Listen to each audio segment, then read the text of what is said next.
다 함께 기도하심으로 9월 26일 금요일 매일 예배 시작하겠습니다. 함께 기도합니다.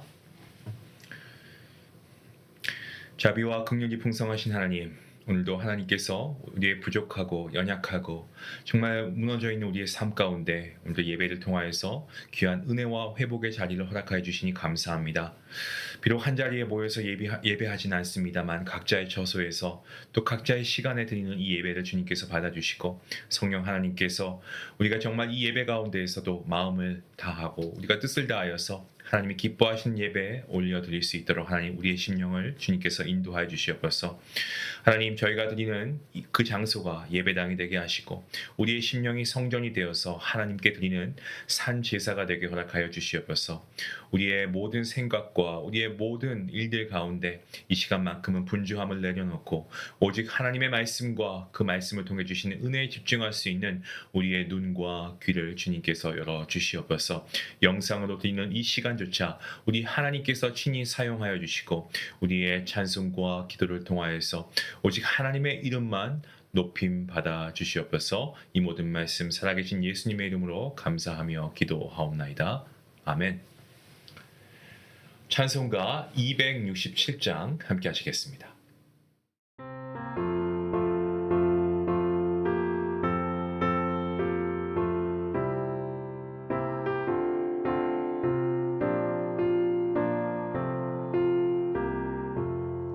주의 확실한 약속의 말씀 듣고 주만 믿으면 구원을 얻으리라.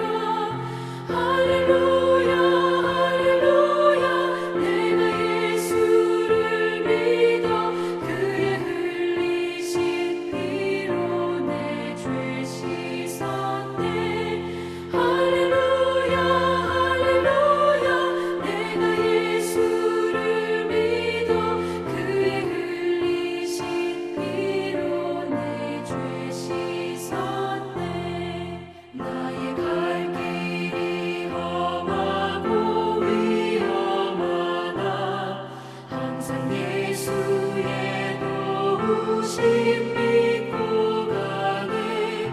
할렐루야 할렐루야 내가 예수를 믿어 그의 흘리신 피로 내 죄 씻었네. 할렐루야 할렐루야 내가 예수를 믿어 그의 흘리신 피로 내 죄 씻었네.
오늘 함께 볼 말씀은 로마서 10장입니다. 1절부터 13절까지의 말씀입니다. 네, 함께 말씀을 읽도록 하겠습니다. 1절 말씀입니다. 형제들아, 내 마음에 원하는 바와 하나님께 구하는 바는 이스라엘을 위함이니 곧 그들로 구원을 받게 함이라. 내가 증언하노니 그들이 하나님께 열심히 있으나 올바른 지식을 따른 것이 아니니라.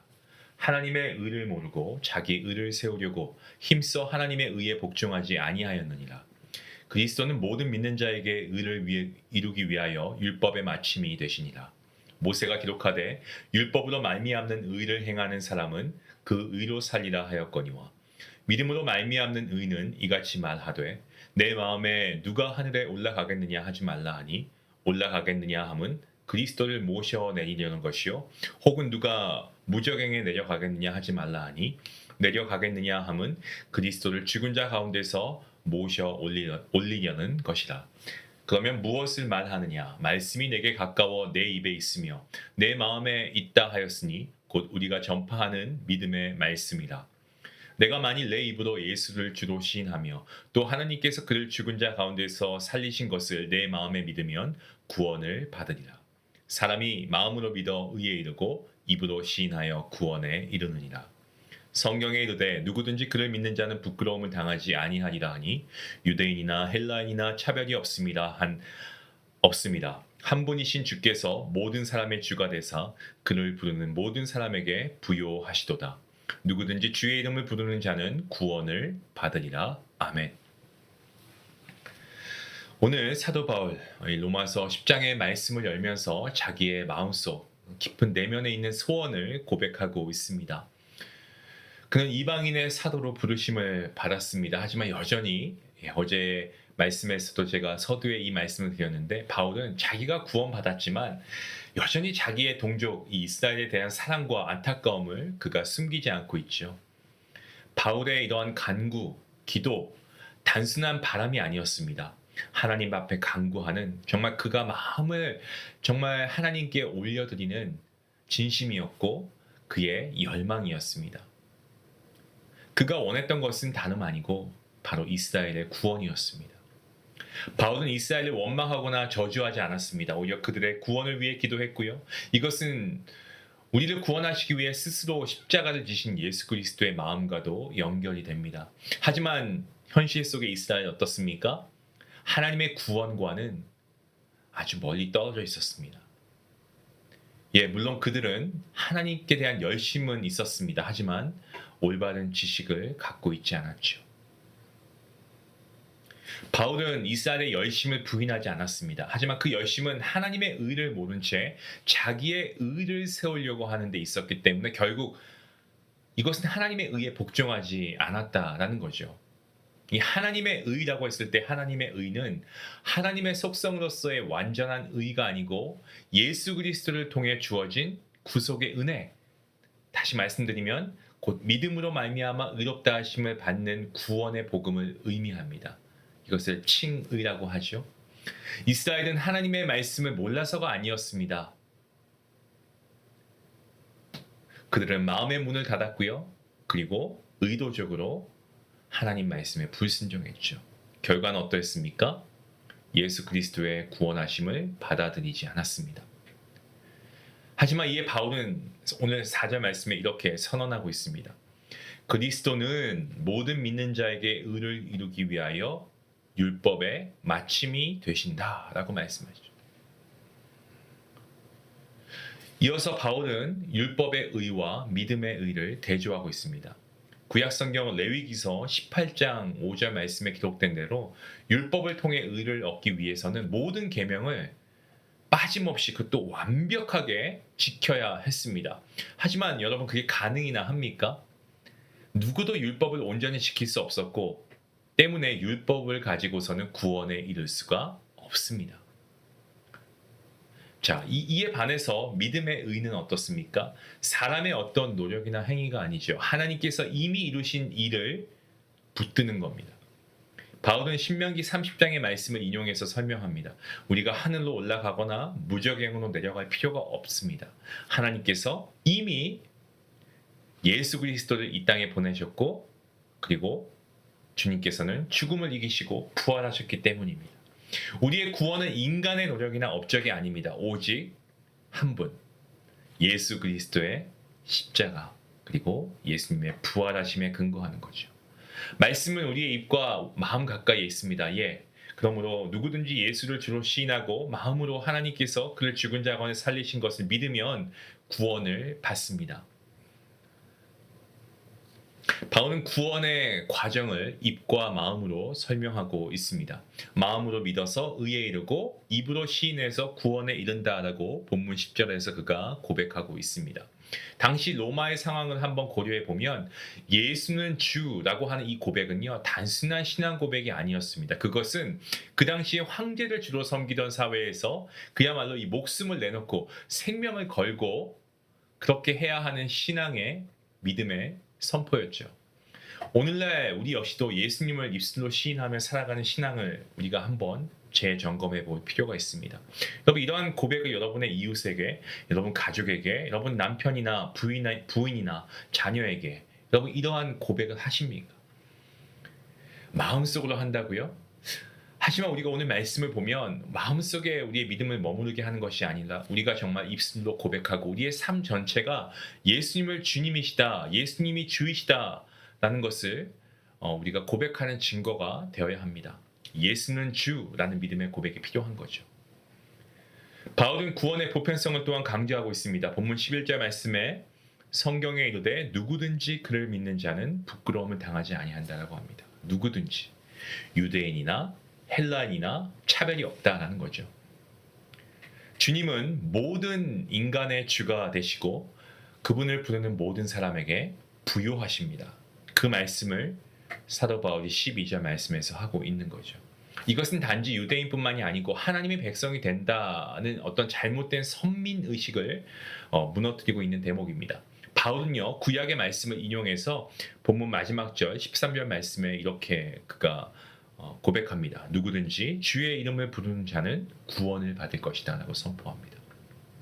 여호와의 이름을 부르는 모든 사람, 곧 예수 그리스도의 이름을 믿고 예수님을 구원자로 영접하고 의지하는 자는 구원을 얻습니다. 성도 여러분, 바울은 왜 이 내용을 로마의 성도들에게 기록했을까요? 그것은 그들이 로마라고 하는 세상 속에 살아가면서 자신들이 받은 은혜가 단지 자신들만을 위한 것이 아니다라는 것을 깨닫게 하기 위해서 그리 했습니다.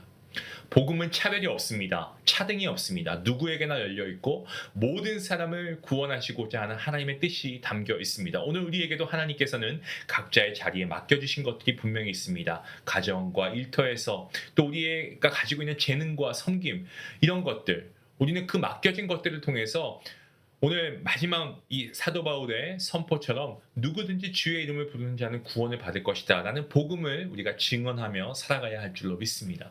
사랑하는 성도 여러분, 우리는 이미 오신 주님을 기뻐하고 다시 오실 주님을 기다리는 사람들입니다. 때문에 우리에게 맡겨진 사명이 무엇입니까? 그것은 분명하죠. 우리가 가정과 일터와 이 교회와 우리의 삶 가운데서 우리가 예수 그리스도는 나의 주이십니다 라는 고백을 우리가 해야 할 것입니다. 이 고백을 통해 오늘도 우리가 구원의 은혜를 누리고 하나님이 기뻐하시는 주님의 증인으로 살아갈 수 있는 우리 모두가 될 수 있기를 주님의 이름으로 축원합니다. 기도하시겠습니다.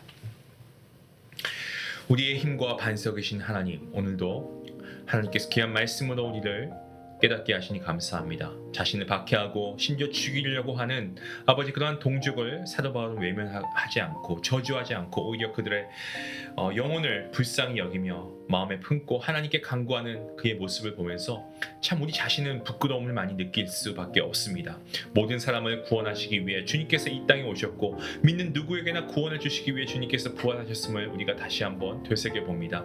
이 은혜에 힘입어 구원을 얻은 우리의 그 마음에 자리한 것은 무엇인가 오늘 말씀을 통하여 조명하여 주시옵소서. 이 땅에서 우리에게 맡기신 것들을 우리가 다시 한번 기억해내며 맡겨주신 일들에 있어서 충성할 수 있는 믿음도 허락하여 주시옵소서. 하나님, 저희의 오늘 하루가, 오늘 이 순간이 정말 누구든지 주님의 이름을 부르는 자는 구원을 받는다는 이 진리의 이 말씀을 우리가 다시 한번 굳게 믿으며 우리가 주님이라 선포하며 아버지 우리 스스로도 이러한 삶을 우리 가운데 살아낼 수 있도록 하나님 복 내려 주시옵소서. 감사하며 예수님의 이름으로 기도하옵나이다. 아멘. 오늘 말씀을 생각해서 우리가 예수님은 주님이십니다라는 고백을 우리가 좀 삶 가운데 나타냈으면 좋겠습니다. 세상은 여전히 다른 가치와 우상을 주인 삼으라고 우리에게 유혹합니다. 하지만 우리는 성도로서 예수님이 나의 주님이십니다라는 고백을 우리가 드러내는 삶을 살아가야 할 것입니다. 가정에서, 직장에서, 교회에서 우리의 태도와 언어가 그러한 삶이 그 고백을 나타낼 수 있는 하나의 그러한 도구가 될 수 있기를 원합니다. 오늘 말씀 생각하시면서 함께 기도하시겠습니다.